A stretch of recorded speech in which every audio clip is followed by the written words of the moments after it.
Oi, pessoal, bem-vindos a mais um LearnCast, o podcast da LearnBase, comentando as notícias da semana aqui do mundo de educação, de edtechs. Oi, Amanda, tudo bom? Oi, Lars, tudo bem por aí?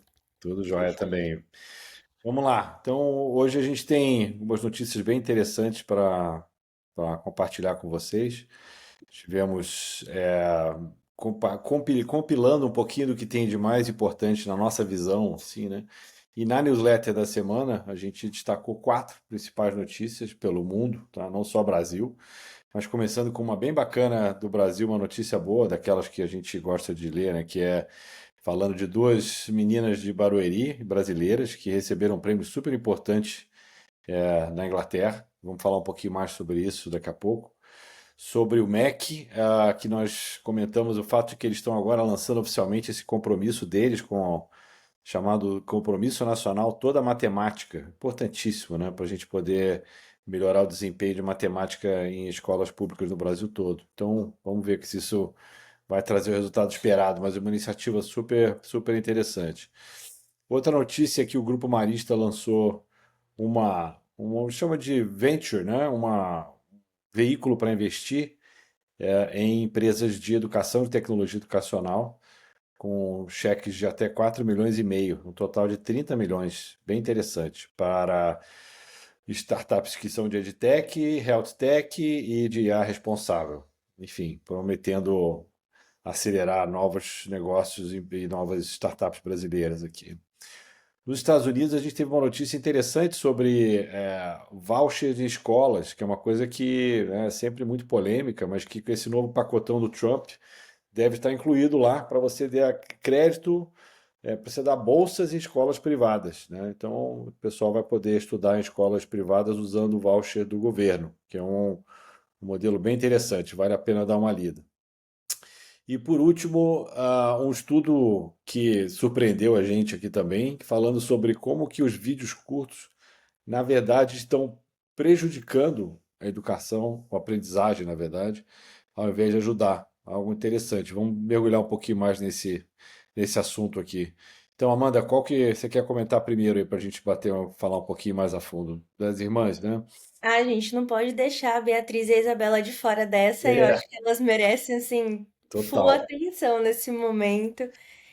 As meninas são aqui do interior do estado de São Paulo, né, de Barueri, e elas ganharam uma das maiores premiações do mundo, né, que é das crianças prodígio, né, o Global Child Prodigy Award, pelo Parlamento Britânico. Então, é um destaque muito bacana, até porque as meninas, elas, desde 2022, elas já estão bem conhecidas nas redes sociais. Se vocês ainda não conhecem, vale a pena procurar aí a dupla Big Bang, duas meninas cientistas aí trazendo experimentos nas redes sociais, trazendo um pouquinho da educação do Brasil, né, para a visibilidade mundial. Então, isso foi uma das notícias assim que eu fiquei mais feliz de ler, fazendo a curadoria da newsletter dessa semana.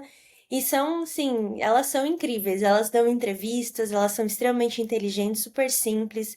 A gente vê que vem de uma família bem, bem simples, assim, de Barueri. Então, é sensacional de ver essa visibilidade dessas crianças do Brasil lá fora. Então, muito bacana. Muito legal.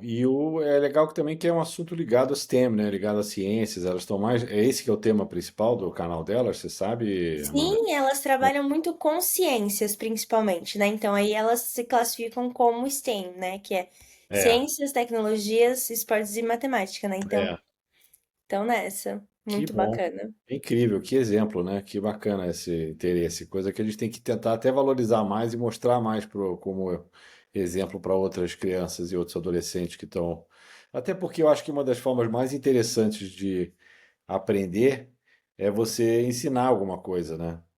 Com Então, acho que certeza. mesmo que alguém, mesmo que você não tenha expectativa de ter um grande volume de espectadores ou de, vamos dizer, de visualizações, só o fato de você parar para montar alguma coisa que tentando explicar o assunto já te ajuda muito a compreensão do próprio assunto. Então, acho que é uma Exato. iniciativa super legal.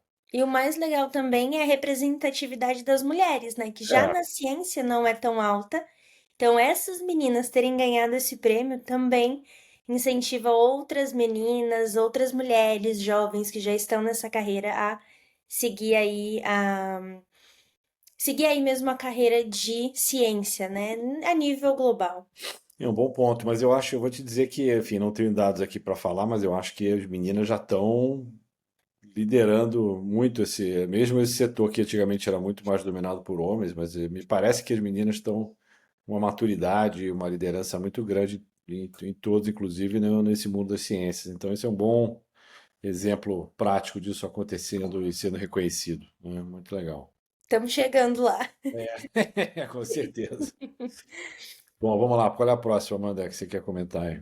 Uma outra notícia que eu achei excepcional é o estudo, que inclusive lá no nosso site, na parte de colunas e notícias, né, de aprofundamento, vocês conseguem ter acesso ao artigo completo desse estudo, falando que um vídeo curto no formato TikTok, no equivalente a um texto, que o tempo de leitura é o mesmo de exibição do vídeo, atrapalha absurdamente a cognição daqueles que só assistem em comparação àqueles que leram.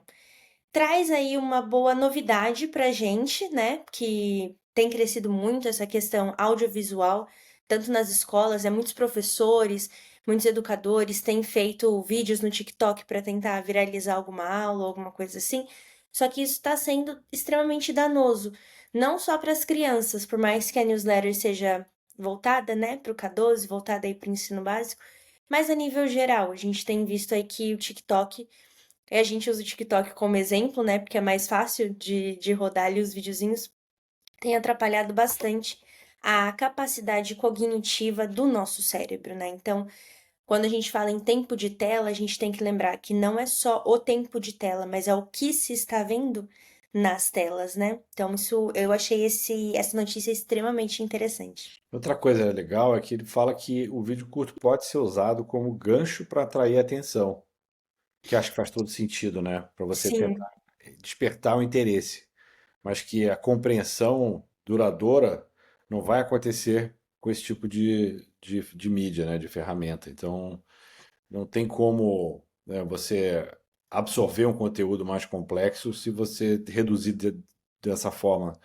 E ele ainda fala que memes e brincadeiras são distrações ao invés de ajudar a retenção, né? Também achei isso. exatamente. E se a gente lê o artigo, eu dei uma olhadinha no artigo completo, no original, e ele realmente fala que a parte do nosso cérebro que processa vídeos curtos é aquela memória de curto prazo, só que Uhum, é a memória de curtíssimo prazo. Então, se a entendi. gente pensar amanhã no que a gente viu no TikTok ontem, a gente já nem lembra.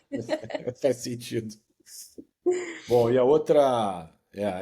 A gente agora vai falar um pouco das notícias, né? A outra seção aqui da nossa newsletter são não notícias, né? Destaques e artigos interessantes que a gente buscou aí de outros lugares. E aí vem um que tem que estar conectado com isso, né? São quatro aqui que a gente destacou essa semana. E o primeiro, justamente falando que os podcasts ajudam a reduzir o tempo de tela e estimulam a aprendizagem. Vamos falar um pouquinho mais dele. Segundo, que parcerias comunitárias que enriquecem o currículo com experiências reais e recursos externos, também bem bacana. Professores listam as tarefas que desejam delegar a IA sem perder a autonomia pedagógica, também muito bom. E gestores definem critérios claros para contratar edtechs e garantir impacto pedagógico. Vamos falar um pouquinho da primeira aqui, Amanda, então, dos podcasts. Com certeza. O pessoal lá nos Estados Unidos fez um estudo com 110 famílias de baixa renda.